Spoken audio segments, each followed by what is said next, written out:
Hola, ¿qué tal? Muy buenos días, tardes o noches, según el momento en el que estén viendo esta presentación. El día de hoy, vamos a tratar el tema 1.1 de la materia de Fundamentos de Programación. Vamos a comenzar. El tema 1.1 es sobre la evolución de la programación. Aquí podemos comentar que la programación ha pasado por muchas etapas y esto viene ya desde hace mucho tiempo, desde la programación lineal, la programación estructurada y hoy en día, lo que es la programación orientada a objetos. Y también ya se está hablando de lo que es la programación por eventos. Entonces, más que nada, estas modalidades de programación es en base a los paradigmas o a nuevas formas de programar o de entender lo que es la programación. Aquí, nos vamos a centrar primero, vamos a hablar un poquito de lo que es la programación estructurada y luego ya vamos a pasar a lo que es la programación orientada a objetos, que básicamente pues es el tipo de programación que vamos a utilizar durante todo este semestre, ¿sí? Tenemos en esta parte, la programación estructurada es un paradigma, como les comentaba, de programación basado en utilizar funciones o subrutinas y únicamente tres estructuras de control, las cuales, vemos a continuación. Entonces, básicamente, obviamente, lo que es la programación es un conjunto de instrucciones que ya están, digamos, programadas en el lenguaje de programación, que esta es una de las ventajas que tenemos ahora a comparación de años anteriores, donde no había un lenguaje de programación y entonces, obviamente, la programación se hacía mucho más complicada. Ahora, pues gracias a los lenguajes de programación orientados a objetos, es mucho más fácil hacer esta programación. Y vamos a hablar en esta presentación de tres estructuras de control. La primera es secuencia, que es la ejecución de una sentencia tras otra, ¿verdad? Es decir, tenemos varias instrucciones y se ejecuta la primera, terminando de ejecutarse esa, continuamos a la siguiente y así una por una se van ejecutando de principio hasta el fin. Tenemos también lo que es la selección o condición.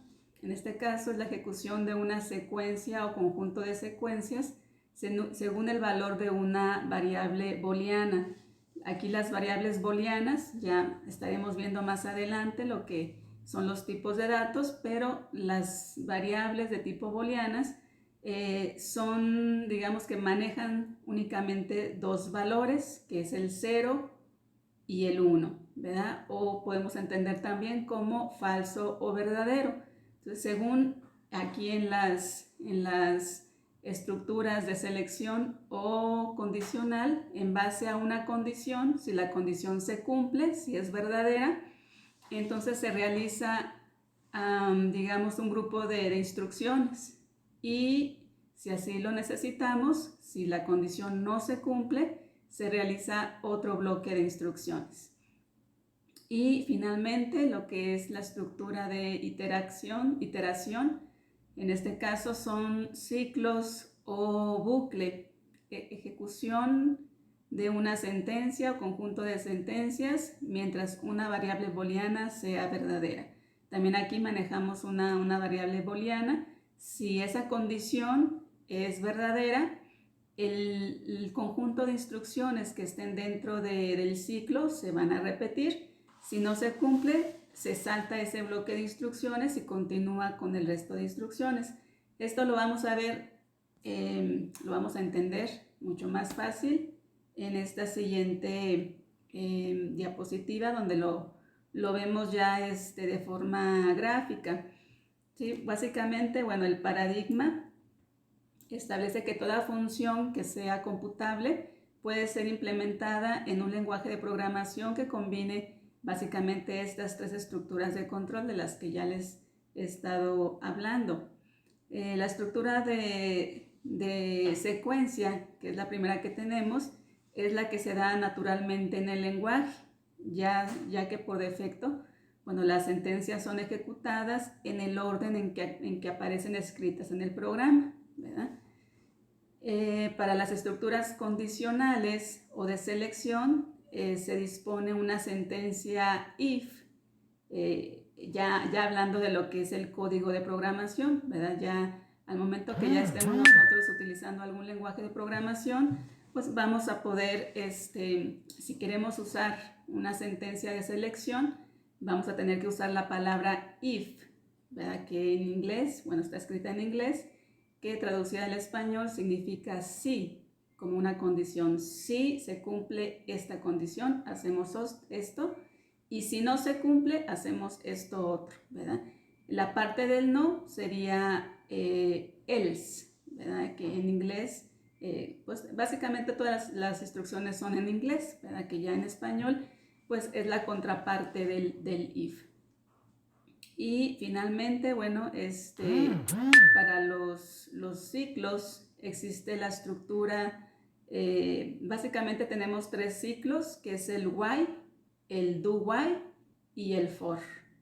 Estos tres ciclos realmente funcionan de la misma manera, alguna pequeña diferencia, pero se pueden usar de forma indistinta. Ya aquí depende del gusto del programador, ¿verdad? A mí me gusta, por ejemplo, más el ciclo for, pero básicamente los tres ciclos tienen los mismos elementos que se deben de manejar, como una variable booleana, como lo comentábamos, una condición y pues las instrucciones que van dentro del ciclo, y una instrucción que va a modificar en algún momento la variable booleana para que en algún momento salgamos del ciclo, ¿verdad? Porque un ciclo que no nos permite salir de él, pues se ciclaría nuestro programa. Nunca podríamos seguir con las siguientes instrucciones. ¿Sí? Entonces aquí podemos ver la parte de la secuencia, tres instrucciones, se ejecuta la instrucción A, continuamos con la B y finalmente con la C, en esta secuencia en que las instrucciones estén escritas. Y en la figura de selección vemos ahí un rombo, que básicamente así se representa la parte de la condición. Ya también más adelante lo estaremos viendo en un tema, los símbolos que se utilizan para representar las diferentes instrucciones. Esto es nada más una pequeña introducción. Y tenemos aquí, bueno, tenemos dentro del rombo la palabra sí y no, ¿verdad?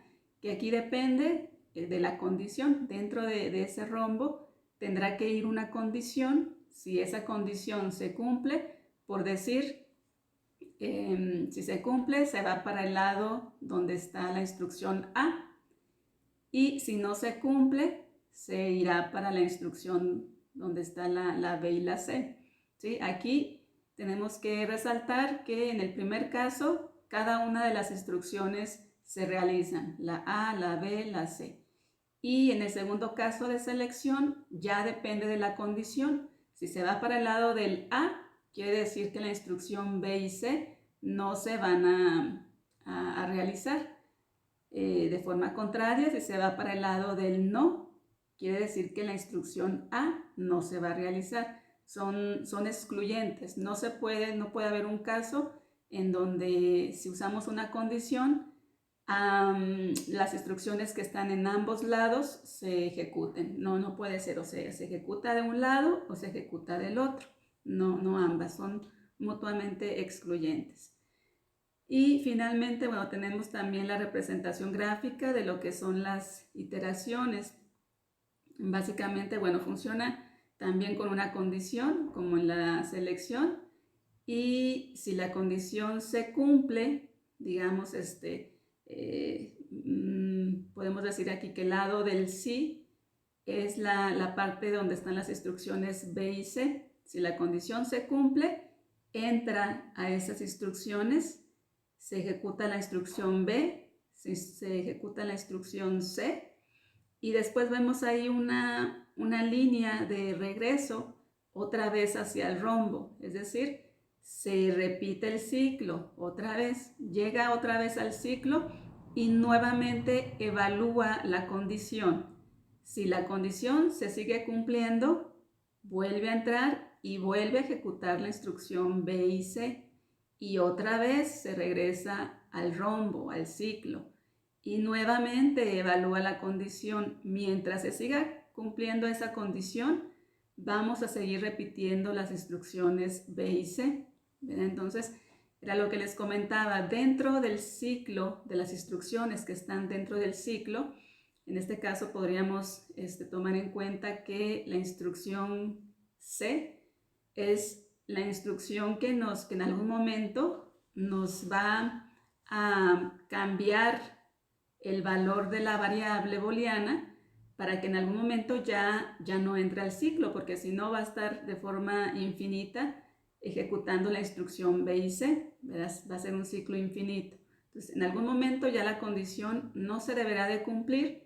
En ese caso, cuando no se cumpla, se va hacia el lado donde está la instrucción A y continuaría, no es que termine ahí el programa, puede ser que nuestro programa continúe y continuaría con las instrucciones que en el caso correspondan, ¿verdad? O puede ser el término del programa, según sea el caso. Y tenemos aquí, bueno, básicamente es la misma representación, ¿verdad? Lo que comentábamos hace rato, la parte de la selección, tenemos aquí el orden de instrucciones, instrucción, bueno, desde el inicio comenzamos. Aquí vemos otros símbolos que también estaremos utilizando durante este semestre.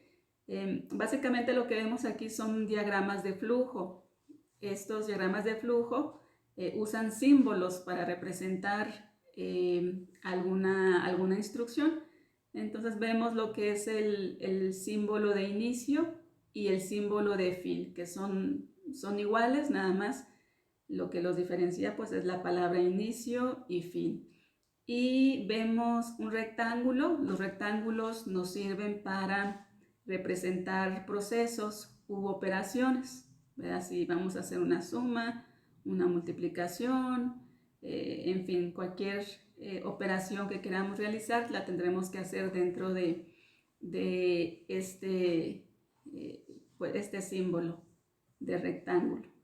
Y vemos también lo que son las condiciones, ya lo mencionamos en la diapositiva pasada. Este es un rombo, ¿verdad? Dentro del rombo va la condición y ya dependiendo, dentro de la condición vamos a usar una variable booleana que representa un 0 o un 1 o un verdadero o un falso. Si la condición se cumple, se va hacia un lado; si la condición no se cumple, se va hacia el otro. Y pues finalmente el tercer caso es lo mismo. Podemos ahí observar que en la condición hay una línea de regreso que nos representa que se van a estar repitiendo esas instrucciones hasta que la condición se deje de cumplir, se va a ir hacia el fin, ¿verdad? Y bueno, esto es cómo lo podemos representar en un diagrama de flujo. Esta diapositiva que estamos observando ahora en la parte de abajo representa ya cómo lo expresamos ya en un pseudocódigo. Un pseudocódigo ya lo estaremos, todos esos conceptos los estaremos manejando detenidamente, pero le repito, esto es una introducción, ¿verdad? Entonces no se asusten si a lo mejor uso palabras que todavía no dominan. Es solo una introducción al tema y ya poco a poco estarán ustedes familiarizándose con cada uno de estos conceptos. Entonces, lo que vemos en la parte de abajo le llamamos pseudocódigo. ¿Por qué pseudocódigo? Bueno, porque estamos utilizando palabras que son propias del lenguaje de programación o expresiones, como por ejemplo la palabra if, que ya se las comentaba, que representa una condición, ¿verdad? Si se cumple la condición, se hace algunas instrucciones, ¿verdad? Entonces, bueno, tenemos la palabra if, tenemos los paréntesis, que siempre después de un if van paréntesis, y dentro de los paréntesis va la expresión o condición, que puede ser una sola condición o pueden ser varias condiciones, ¿verdad? Pueden ser combinadas. Y tenemos el uso de llaves. El uso de llaves lo que hace es que nos agrupa un conjunto de sentencias o instrucciones. Y esa es la parte de lo que son las expresiones de programación. Y tenemos palabras comunes, ¿verdad?, que están escritas, en este caso, expresión o expresiones y sentencias, ¿verdad? Entonces, por eso decimos que es un pseudocódigo, porque combina palabras del lenguaje de programación y palabras, digamos, de manejo normal. Por eso le llamamos pseudocódigo. Y en este caso, bueno, la sentencia if se le conoce como estructura de selección simple. ¿Por qué simple? Bueno, porque si se cumple la condición, se realiza una o varias instrucciones y nada más, ¿verdad? Aquí no estamos todavía viendo la parte de si no se cumple la condición, ¿verdad? Entonces, por eso es de selección simple. Y su función es realizar o no una determinada acción o sentencia, basándose en el resultado de la evaluación de una expresión, ya sea verdadero o falso. En caso de ser verdadero, se ejecuta la sentencia, como ya comentábamos, ¿verdad? Entonces, si nuestra condición se cumple, en este caso se estarían ejecutando las sentencias que están dentro de las llaves, ¿verdad? Que puede ser una o pueden ser varias. Si son varias, tendríamos que usar forzosamente las llaves. Si es solo una instrucción, no es necesario usar llaves, aunque es recomendable, ¿verdad? Pero no pasa nada. Recomendable simplemente por acostumbrarse a usar las llaves, ¿verdad? Que no se les vaya a olvidar ya en la práctica. Porque si ustedes quieren que si se cumple la condición se realice más de una instrucción, bueno, ahí sí forzosamente tienen que usar las llaves, ¿verdad? Entonces, por eso siempre la recomendación es acostumbrarse a usarlas. Continuamos con la estructura de selección if. Bueno, creo que dice lo mismo, ¿verdad? Su función basándose en el resultado, en caso que sea verdadero. Sí, creo que es la misma. Bueno, aquí básicamente es lo que les comentaba del uso de las llaves. En la parte de abajo vemos en singular la palabra sentencia. Es decir, si se cumple la condición, se realiza la instrucción. Aquí estamos hablando de una sola instrucción, ¿verdad? Ya sea, por ejemplo, podemos mandar imprimir un mensaje o hacer alguna operación, ¿verdad? Pero es como es una sola instrucción, no es necesario utilizar las llaves. En el otro caso, como la palabra sentencias está en plural, aquí sí tenemos que usar forzosamente las llaves. Básicamente es eso. Y esta es la forma de representar lo mismo que vimos en la diapositiva pasada, pero ya usando lo que son los diagramas de flujo, la simbología. Dice, el diagrama de flujo de la selección if se muestra a continuación. Contiene el símbolo diamante, que es llamado el símbolo de decisión, que indica qué decisión se debe tomar. El símbolo de decisión contiene una expresión y la evaluación de esta será verdadera o falsa. Las flechas nos indican los dos posibles caminos que se pueden tomar, ¿verdad? Es decir, bueno, aquí ya podemos observar dentro del rombo ya una condición como tal.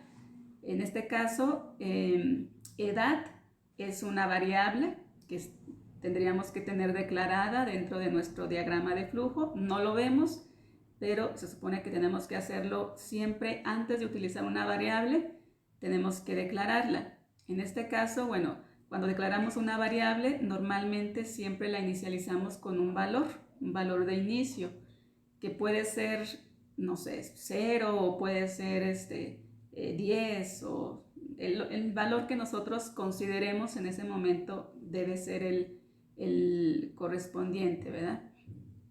En este caso, bueno, va a verificar la condición, por ejemplo, que le hayamos dado un valor de 30 a la variable edad.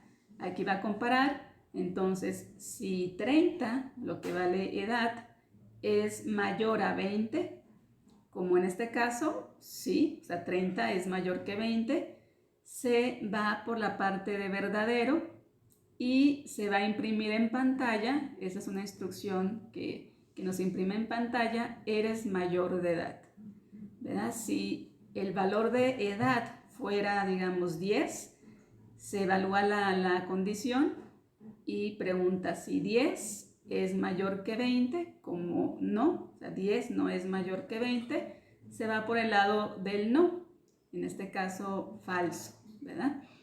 Y en este caso no hace nada, es una condición simple. Si solo en el caso que se cumpla la condición va a desplegar un mensaje en pantalla, y en caso contrario pues no va a hacer nada, continuaría con las instrucciones que vienen abajo, que en este caso pues no se observa más, pero puede ser el caso, ¿verdad? Que sí. Y acá tenemos la parte del else, ¿verdad? En este caso, la estructura if-else lo que hace es ejecutar una acción si el resultado de la evaluación de la expresión es verdadero, y otra acción si el resultado de la evaluación es falso. Aquí tenemos también lo que es el pseudocódigo, que ya se los expliqué. Y tenemos aquí nuevamente la parte del if y una condición o una expresión. Si esta es verdadera, va a entrar a la parte del if y va a realizar las sentencias que están dentro de las llaves que están después del if, ¿verdad? Si se cumple la condición. En caso de que no se cumpla la condición, que sea falsa, se va a brincar todo este primer bloque de instrucciones y se va a ir directamente a la parte del else y va a realizar la instrucción o instrucciones que estén dentro del else, ¿verdad? Como ya comentábamos, son excluyentes. No puede realizar las instrucciones del if y del else, no las puede realizar juntas. O es una parte, o es la parte de instrucciones del if, o son las partes de instrucciones del else. Son mutuamente excluyentes, o unas o otras, pero en ningún caso, de ninguna manera, podrá ejecutar ambas partes o ambos bloques del if y del else. Y vemos aquí lo que es la representación ya de esta parte del if y del else, ya usando un diagrama de flujo. Lo anterior, bueno, corresponde a este diagrama. Vemos ahí dentro del rombo está nuestra condición, es el mismo caso. Si se cumple, se va hacia el lado verdadero y va a imprimir eres mayor de edad. Y si no se cumple, va a imprimir no eres mayor de edad. En este caso, pues, para ambos casos, si es falsa o verdadera nuestra condición, va a realizar una instrucción, ¿verdad? Va a imprimir aquí lo que corresponda, lo que estemos indicando. Y bueno, si se va para el lado del verdadero, va a imprimir eres mayor de edad. Continúa ahí el flujo de la flecha hacia lo que es el circulito que vemos en la parte de abajo, y quiere decir que continuaría con las siguientes instrucciones, ¿verdad? De la misma manera, si la condición resulta que es falsa, entonces se va por el lado del no y va a imprimir no eres mayor de edad y de la misma manera sigue el flujo de datos como va la flechita y también continuaría con las siguientes instrucciones. O sea, en ambos casos, al momento de evaluar la condición, que ya se realice lo correspondiente, ya sea del lado verdadero o del lado falso, continuaría con la misma serie de instrucciones, según aquí lo estamos observando. En la próxima clase ya les hablaré de lo que son las estructuras de repetición, que son los ciclos. Pero por el momento sería todo. Muchísimas gracias por su atención.